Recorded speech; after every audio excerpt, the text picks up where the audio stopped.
you ever wonder why so many wealthy, successful people sometimes throw it all away for drugs or alcohol?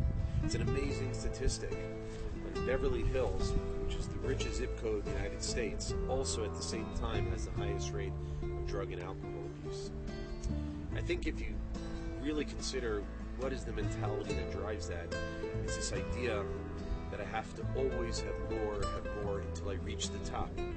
But sometimes people find that when they reach the top, they're still lacking. They want more.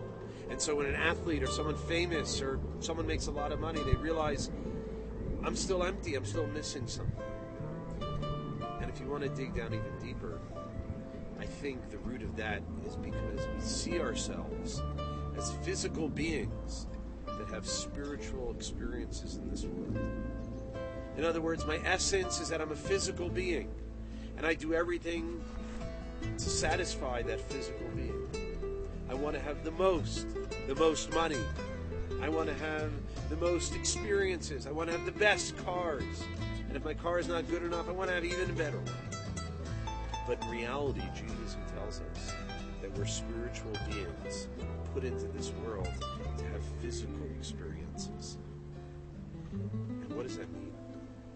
That means if I don't nurture that spiritual essence that is inside of me, that's inside all of us, then I'm going to feel empty. And often, when people feel empty, they don't feel like $1 million, they wear $1 million.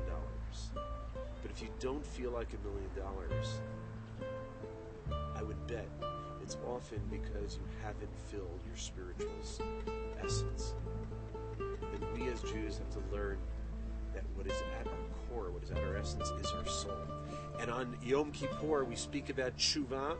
Tshuva means to return. But what if you've never been there? What are we returning to? We're returning to our essential self. We've all been there. We were all a soul before we entered this body. And tshuva is a return to our essential self, to a refocusing on what is important and what we need to really fill ourselves to achieve true happiness in this world. And don't misunderstand. Of course, a person should exercise. A person should earn a living and should live in a nice home and take vacations. But don't confuse the sideshow for the main attraction. Our essence is our soul.